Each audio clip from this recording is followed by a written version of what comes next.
বন্ধুরা, তোমরা সবাই কেমন আছো? আমি তো ভালোই আছি। লাস্ট সানডেতে আমরা চলে গেছিলাম সিপিতে। তো সেখানে প্রাচীন হনুমানজির মন্দির আছে। তো এটা গিনিস বুক ওয়ার্ল্ড রেকর্ডে এই মন্দিরের উল্লেখ আছে। তো এই মন্দিরটা মহাভারত কালে পঞ্চপাণ্ডব যখন বনবাসে হস্তিনাপুর থেকে ইন্দ্রপ্রস্থে এসেছিলেন, তখন এই মন্দিরটা স্থাপন করেছিলেন।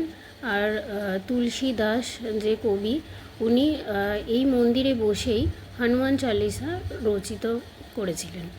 তো অনেক দিন ধরে ভাবছিলাম মন্দিরে যাব, কিন্তু যাওয়া হচ্ছিল না, কারণ ভগবান না ডাকলে ভগবানের মন্দিরে যাওয়া যায় না, সেটা তোমরা সবাই জানো।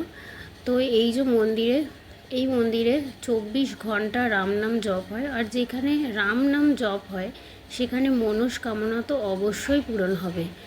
তো বজরংবলীর মূর্তি ছাড়াও এখানে আরও অন্যান্য দেবদেবী মূর্তি ছিল। তো সেখানে দর্শন করে প্রসাদ আর মালা নিয়ে পুজো দেওয়ার পরে আমরা এখানে হনুমান চালিসা দুজনে মিলেই পাঠ করার পরে ভালো করে মন্দিরটা ঘুরে ফিরে দেখছিলাম। তারপর মন্দির থেকে বেরোনোর পরে এই যে ইনি বসেছিলেন, তো একটা আইসক্রিম খাওয়ার জন্য করছিল, কিন্তু ছিনিয়ে নেয়নি বৃন্দাবনের মতন।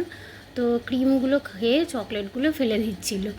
তো এই যে বাইরে মন্দিরটা এরকম ঠিক খুব সুন্দর আর শান্ত পরিবেশ ছিল, বেশি ভিড়ভাট্টাও ছিল না।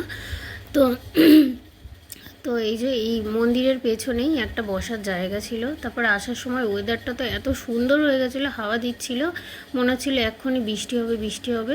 তো সানডেটা আমাদের এরকমই কেটেছিল, লাস্ট সানডেটা। তো তোমাদের এরকম ভিডিও কেমন লাগছে অবশ্যই জানিও। আর